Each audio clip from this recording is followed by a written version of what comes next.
Okay, this week I want to work on changing the tire on the rear here, just in case you ever get a flat or you need to rotate your tires in your own driveway. Now I've got the car parked in the driveway. It's on a nice level surface already on the road. If you need to be able to do that, try to find the best place you can pull over. That way it's on a level surface and the car's not going to tend to roll. First thing I need to do is go in the hatch here. I need to get out all my jack and all my tools. I'll meet you around the side.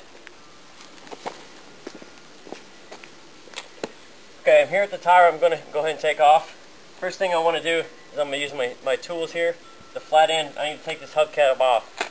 And just to do that, you can slide the rear end here, right underneath this cutout here. This is where it's holding it on. Slide it in.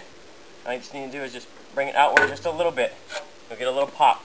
You're going to do it all the way around the tire until it comes off. Just remember to be gentle. It is plastic. It will break. Just take your time working it around.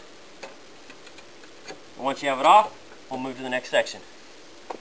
Okay, I've got the hubcap off and I've set it aside. While the tire's on the ground, I want to go ahead and take these lug nuts loose. That way the car's not going to roll and I'm not going to have to fight it trying to get these loose because they are put on with about 80 foot-pounds. So you just take your lug wrench here, put it over there. I'm just going to take them all loose while it's sitting on the ground. Once you do that, you'll be able to put the jack in, be able to lift up the car. One more. There we go. Okay, now we've got that.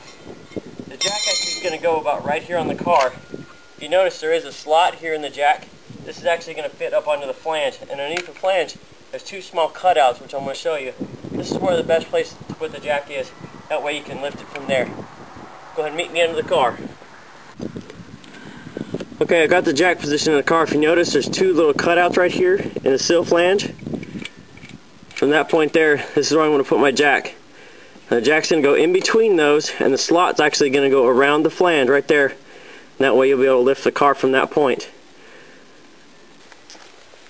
Okay, now I can start jacking it up. I've got the jack position on here where it's touching. I can start lifting it up. One thing I'd recommend is if you're going to be out on the road, you might want to put a small board or something like this under there. Of course, my driveway is pretty level and flat, and it's easy. I can put the jack on down. If you're ever stranded on the side of the road and you're under a loose gravel or anything else, something like a piece of board, something very thin like this, but you can also wrap in cloth, that way it won't rattle on the back. You can put this in with your spare tire. Go ahead and put this under your jack.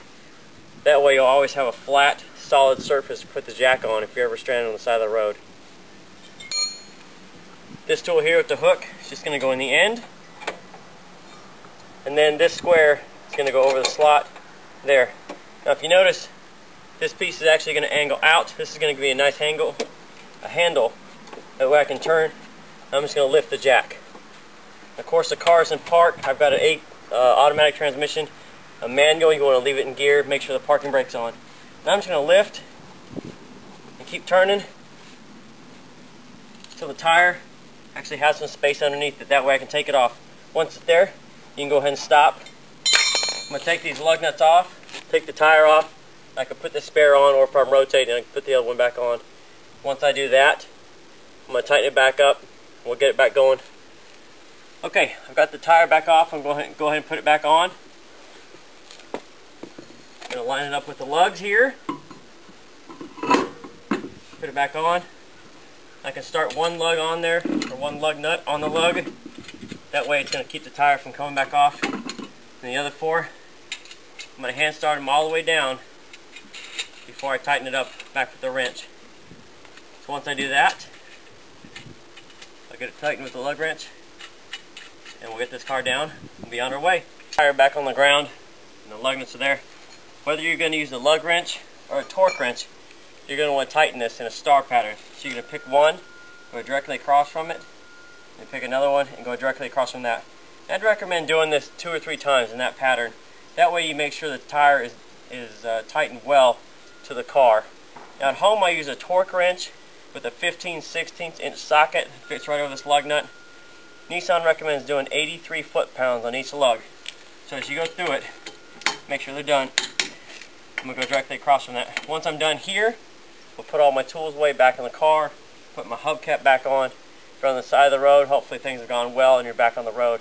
If you're at home after that, you're done with the job, or if you're changing tires, you can do the same for each tire around the car with a jack. Anything else you need, visit us on nissanversa.org. Visit us on the forums, list up your question, we'll take care of you. Otherwise, we'll see you at nicoclub.com. Until next time.